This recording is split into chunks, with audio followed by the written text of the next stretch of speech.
ভুল করেছে, এক জায়গায় চাপা মারি ধুই দেবে। চুয়াডাঙ্গার দামুড়হুদা উপজেলার সীমান্তবর্তী এলাকা কার্পাসডাঙ্গায় দোকানঘর নির্মাণ করার জন্য মাটি কাটতে গিয়ে মিলল প্রায় 21 কেজি 900 গ্রাম ওজনের ব্রিটিশ আমলের ভারতীয় রূপার মুদ্রা। গত 20 সেপ্টেম্বর সকাল 9টার দিকে মাটি কাটতে গিয়ে ওই ব্রিটিশ আমলের পিতলের কলস ভর্তি ভারতীয় রুপিগুলো উদ্ধার করা হয়। এই ঘটনায় পুরো এলাকায় ব্যাপক চাঞ্চল্যের সৃষ্টি হয়েছে। এখানে আমরা ঘুরতে ঘুরতে এটা দেখলাম, প্রথম বখাটে পেয়েছিল, বখাটে বাজার পরে সিঁড়ি যায়, যাওয়ার পরে আমরা তুলে এটা পুলিশের হেফাজতে দিই। স্থানীয়রা জানায়, শনিবার সকাল থেকে কার্পাসডাঙ্গা গ্রামের মৃত দিলু মণ্ডলের ছেলে শহীদুল ইসলাম কার্পাসডাঙ্গা বাজারের সাইকেল হাট সংলগ্ন স্থানে তার নিজের জমিতে দোকানঘর নির্মাণের জন্য ড্রেজার মেশিন দিয়ে মাটি কাটছিলেন। মাটি কাটার এক পর্যায়ে সকাল 9টার দিকে ড্রেজার মেশিনে একটি পিতলের কলস উঠে আসে।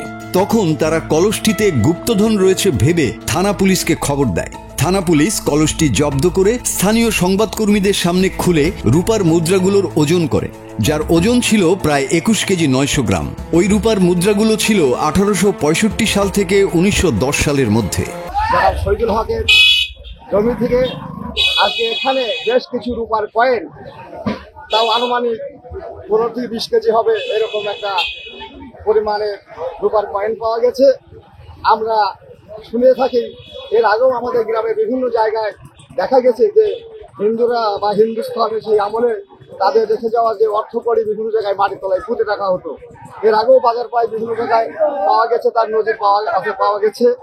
এখন জনাব শহীদুল হকের এই জমি থেকে এই রূপার কয়েনগুলো বেশ উত্তোলন হলো এবং আমাদের সরকারি কর্মকর্তারা সেগুলো এখান থেকে উত্তোলন করে তাদের কাছে হস্তান্তর করে নিয়ে গেছে। স্থানীয় স্বর্ণকারদের মতে রূপা হিসাবে প্রতিটি মুদ্রার বর্তমান বাজার মূল্য 1500 থেকে 1800 টাকা। তবে এসব প্রাচীন মুদ্রার ঐতিহাসিক গুরুত্ব বিবেচনায় এর প্রকৃত মূল্য আরও কয়েক গুণ বেশি বলে ধারণা করা হচ্ছে।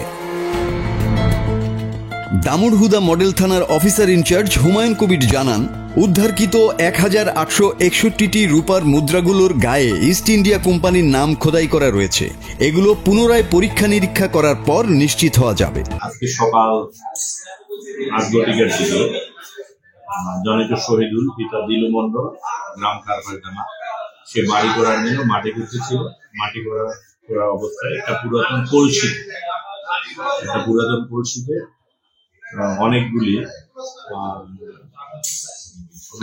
কয়েন পাওয়া যায় এবং কয়েনে বিভিন্ন সাল লেখা আছে, 1904 আরো অন্যান্য আছে। এইগুলো আমরা প্রাথমিকভাবে 20-21 কেজি আমরা ডিজিটাল মিটার দেখি, প্রাথমিকভাবে 20-21 কেজি হতে পারে। এটা নিয়ে আমরা পরবর্তী আইনানুগ ব্যবস্থা বিভিন্ন আদালতের মাধ্যমে আইনানুগ ব্যবস্থা প্রক্রিয়া দিতে। যেহেতু মনে হচ্ছে না বাংলাদেশে, যেহেতু 1862, 1904 তখন তো আর বাংলাদেশে এই সময়টা ছিল না, তখনকার সময় ধারণা করা হচ্ছে। তারপরে পরীক্ষা নিরীক্ষা করে এগুলো যে কিসের কয়েন, এগুলো পরীক্ষা করে আমরা বিভিন্ন আদালতের মাধ্যমে আইনানুগ ব্যবস্থা।